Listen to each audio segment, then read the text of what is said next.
Assalamu alaikum and welcome to another Ramadan Health Show special with me, Alistair Greener. During this holy month, we've been discussing health topics relating to fasting. We've been looking back in history to really understand the true meaning of why our mental and physical well-being is even more of a concern when we're not eating or drinking for at least 16 hours a day. Today, we'll be looking at the physical and mental health benefits of praying.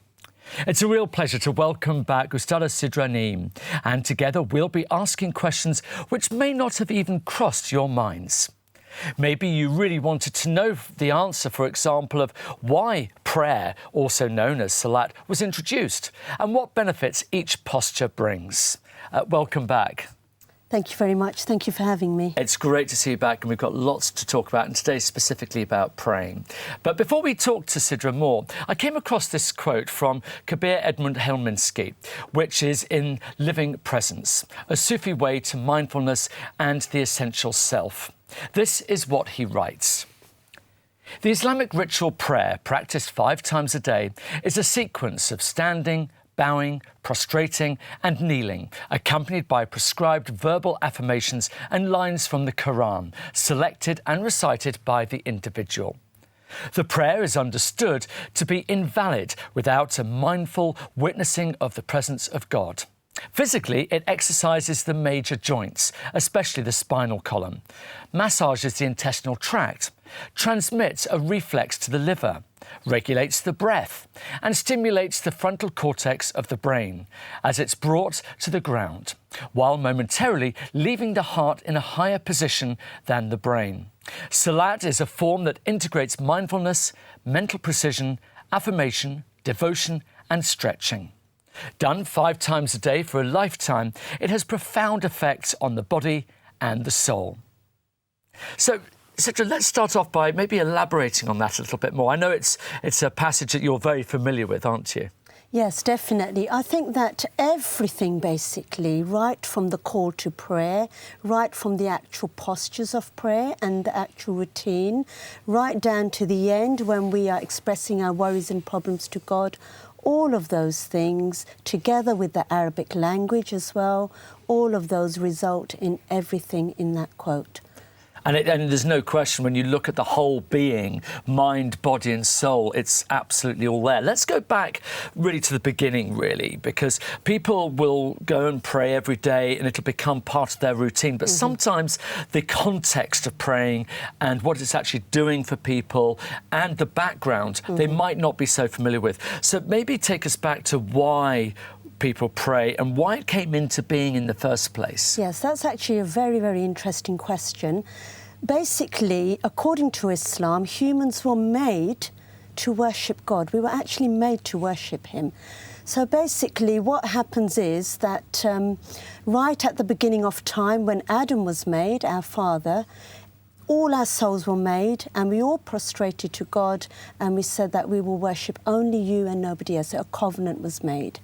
And then what happened was man came on earth and we forget. Did you know that the word human in Arabic, insan, is forgetful? So we come onto earth and we forget. But our souls, they actually remember still. There's this guiltiness because our souls remember we made that covenant with God. So there's this restlessness. And there's a quote in the Quran that says that truly in the remembrance of God do hearts find rest.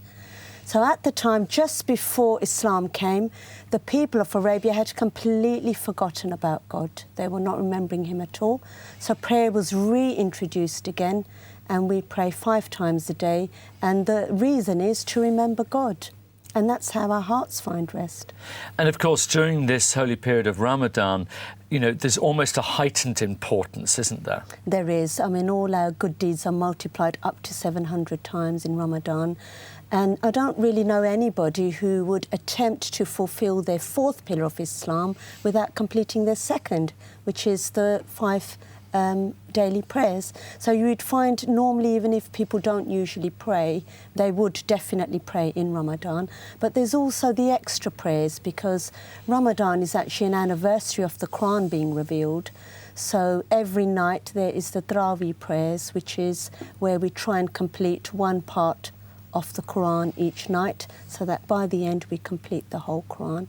And then there's all the verbal small prayers, short prayers, the du'as that we do when we open our fast and we start our fast as well. So all of that is going on as well. So what I love is the fact that more we talk and the more I do this show, we learn more of the, if you like, the behind the reasoning for what we do. Yes. And, you know, there's always a really good logical reason for why things happen. And one of the things that fascinates me is the structure of prayer. Yes. Tell us a little bit more about how that came to being and how that works. That's a very interesting question again, because when God told us pray 5 times a day, do you think anybody would have bothered? So nobody would have bothered unless we've got a structure, a timetable, a little bit like in a school. You know, you can't just come in and say you've got 5 lessons today and just get on with it. You need structure. So the timetable really, really helps us, because it breaks down our whole day and it makes our busy life easier. So all our other things, we are slotting in between those prayers. Then we have a reminder, just in case we forget, because we're humans. So we have a reminder, we have a call to prayer. That's part of the structure that helps us to get into the routine. And then, you know, there are so many other parts of prayer. For example, it's a set prayer. There's a very big reason why it's a set prayer, because I might turn around and say to you, well, I already asked for chocolate in the morning to God. I already asked for a slim body at lunchtime. And then in the afternoon, I've already asked for Xbox game. I've got nothing to ask for God on the other 2 prayers, so I'll just leave it, you see. So it's a set prayer for a reason, which makes us then want to do it. And then the part at the end, the optional prayer, is if we want to talk to God and ask for anything or thank him as well. And the interesting thing that goes along with that, and again, people just do it because it's habit, it's what people do every day, and especially during Ramadan. But what about the protocols? Because that fits very much in with the structure. So again, maybe talk us through some of the reasoning of the protocols. Yes, so before we even start our prayer, we do have ritual washing, the wudu, and there is actually a very significant reason for that. There are health benefits for that, physical as well as spiritual. So the physical ones, first of all, we are removing any bacteria. There's huge amounts of streptococcus, staphylococcus in our mouths. So we're washing all of that out, making ourselves clean, not just physically, but mentally as well, getting ourselves ready to face God and pray. Also the circulation, while we're massaging all our body parts, it helps with the circulation of our blood. And then spiritually, did you know that each part that we wash, we're actually removing sins from that part? So say, for example, I've backbited or gossiped with my mouth in between the 2 prayers. When I wash my mouth, what Muslims believe is that we're removing those sins in between the prayers. And that actually makes us mentally more better. The Prophet also told us to do wudu when we're angry. And the latest research has shown that some of the major body parts that we wash are the hottest parts. So we get hot-headed when we're angry. Our hands and our feet, that's where all the sweat glands are. They get hot. So do you know, when we wash, we're cooling ourselves down. We're making ourselves less anxious and our anger is going away. So that, again, is an amazing spiritual benefit there. And again, exactly, you have the spiritual benefit, but also the absolute logic behind it as well. Yes. And of course, during Ramadan, we have the additional factor of fasting. Yes. You talked about the prayers during Ramadan, and especially the evening set prayers being that much longer. What effect is that having on us, not just spiritually, but also in our health? Basically, the prayers on the whole, it's a whole package. So the actual postures of prayer, they're helping us physically. So it's exercise, it helps with arthritis, flexibility of joints. Did you know each posture, you're standing and then you're bowing down, you're exhaling carbon dioxide, you're inhaling oxygen. Think of when you're anxious or you're having a panic attack, people tell you, come on, take a deep breath. Take a deep breath and calm down. So you're doing that while you're praying. And then the other, if you look at the psychological side, when you're standing, you're anxious. This is against science here. So you're at the sympathetic mode of your autonomic nervous system when you're stressed. But by the end of prayer, you're on the floor. So you've reached the peace mode, which is the parasympathetic mode of the ANS system. And because of that, then you're all calm. So the whole rituals, the whole protocols, there's a reason for everything. They're like yoga positions as well. They're likened to yoga positions where you're getting rid of negative energy all the time, and then by the end you know, you're full of positive energy as well. And I love the fact that, you know, again, as we've discussed in previous episodes, you know, this was all thought about, you know, centuries ago, yet today we understand the science, if you like, of why it makes sense and why it's so good for us. And coming back to, you know, the postures you were talking about there, and you touched on it quite lightly about all the different postures and how they actually help our health. Maybe, I mean, maybe even with a demonstration in your chair, you could do just explain a couple of them of what that's actually doing for us physiologically. Yes, I think that the most important posture of prayer is actually the Sidra position, which is the position where your head is right on the ground. That is the posture where we believe we are the closest to God. And what happens is our heads are right on the ground, and all the negative electromagnetic waves that we are absorbing throughout the whole day, they are neutralized with the positive electromagnetic waves right in the center of the earth. And the center of the earth, did you know, we are facing actually Mecca, and that is apparently the center of the earth. So all of that is, you know, neutralizing everything. Also, blood is flowing into our brain, including oxygen. So diseases like Alzheimer's, which are rife and happen due to depletion of blood and oxygen, it actually helps with diseases like that. And because of that, there's flexibility of the nervous system as well, the nerves in there. So it's absolutely amazing. That position also, your corpus callosum actually increases in size. And did you know that all the happy hormones, the endorphins, the serotonins, the dopamine, they all increase in your brain. You mentioned about other things like the thalamus. The sensory system completely closes and the parietal lobe slows down. So you're in a complete peace mode in that position. You can actually feel it actually while you're down there. And it's amazing, isn't it, those incredible benefits. But what about the length of time that you pray for? You know, we've already established that during Ramadan the prayers are longer. What kind of benefits are there to praying for longer rather than maybe shorter periods of time? Basically, Ramadan is annual training for the whole year. So because we are doing everything in excess in that month, it actually prepares us then to get into a routine for the rest of the months. And it reminds us also about the Quran, because if you're not reading the Quran, a lot of people, believe it or not, they will not read the Quran in between the months. But at least in that way, they are reading the whole of the Quran once a year. And that helps them really to get through the rest of the year. So. Now, some people see, you know, Ramadan as a test. You see it as training. It's quite interesting, as always with these things. People have different interpretations. And one of the things that people will always have a view about is the effect of fasting during this period and the beneficial effects that will have.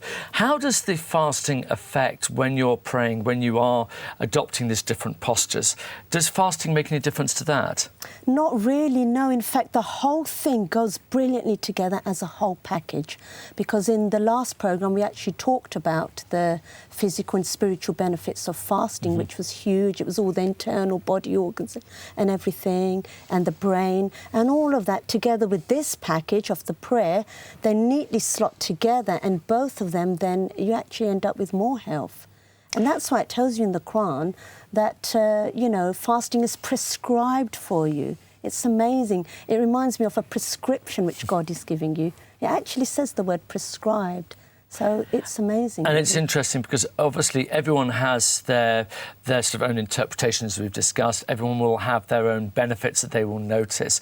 What about you? What sort of mental benefits do you find? We understand the spiritual benefits as well. You talked about this ability to relax, this ability to be mindful and so on. Yes. Talk me through some of the mental benefits that you gain from praying. I'll tell you what I find the best is at the end when I talk to God.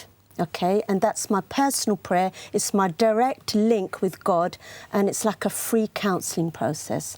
And that is where all my worries, my problems, my anxiety, my anger, all of it I offload to God. And the gratefulness. So then obviously it's not just asking God for things, but also we try and thank God for things. And that actually really, really helps me, because I can actually do see the wonders of that, because apparently scientists have proven that oxytocin gets released when you are grateful and when you are happy, and that's a happy hormone and that makes you happy. So I think for me the end process is really good, where I can really cry and I can, you know, it's like a free counselling process where I'm offloading all my worries and problems. And that alone, you know, if you think of worry, it affects your kidneys, stress affects your brain and your heart, all of those things. So indirectly you're actually helping your bodily organs as well. Yeah, it's interesting, isn't it, how everything almost interconnects. Yes. Now, there are a group of people who maybe through disability or age or other reasons find it very difficult to perform all the postures. So sometimes people will be sitting down and so on. But there's still tremendous benefit for them. Yes, there is, because if you look at the speaking part, just reciting the words of God, did you know, has a huge effect. So what happens is, first, I explained a little bit about this when we were talking about praying over food. When we say the words of God, first of all, we are directly connected with Him. So the words are not being changed. The rhythm and the rhyme of the Arabic is like a song. That makes us happy. It's all beautiful rhyming. And then the cells in our body become whole just by saying the words, even if we're just sitting in a chair and saying words off the Quran. And when those cells become whole, our brains expand, so our corpus callosum increases, and all the happy hormones then as well increase. And did you know our learning, memory, attention and planning gets better as a result of our brains expanding. And I know that one of the reasons for saying prayers in Arabic is because of this rhythm, because of this rhyming that you get. Yes, and the direct connecting with God. And it's the same with the Quran. There are so many words within Arabic. Arabic is such an interesting language where you can't even, there's no substitute for those words in English. And if I did translate the Quran in English, the rhyme goes, because not only, sometimes you might be able to find a word that means the same, but it wouldn't rhyme, would it? We've talked a lot about mindfulness throughout all three of our programmes so far. And for people watching today, and they really want to make the most of Ramadan, they want to get the best spiritual benefits from it, but also those benefits can affect their health. What sort of tips would you give people to maybe really immerse themselves to the point where they're going to get the maximum benefit? So if you stick to the routine of starting your fast, ending your fast, and then in between, do your 5 times prayer on time, with your washing every time before you pray, all your other worldly duties will get slotted in between each prayer nicely. So you know, before this prayer, I have to do this, this and this. Before this prayer, I have to do this, this and this. That organisation really helps a lot. Once you're organised, you get into a routine, and that will then help you for the rest of the year. And also, it's much easier to maintain focus if you know you've got a routine that you're sticking to. You're not rushing around, you're not, overthinking things. You just know that you're in that nice, calm routine and able to get that mindfulness. Yes, definitely, definitely. And for you, this Ramadan, has almost filming these shows, has that maybe helped you in your focus? Definitely, because I'm thinking of all the chemical reactions that go on in my brain while I'm praying and I'm fasting. I know, that's not the main reason why we do it, but it helps. It does help. I know we're doing it to follow God's command. That's why we're doing it. But the scientific side really does help you to want to do it as well. And when Ramadan comes to an end, how different do you feel in yourself, both mentally, spiritually and physically? Much, much better, definitely. Ramadan is actually a rejuvenating month, and you can actually feel it in your health.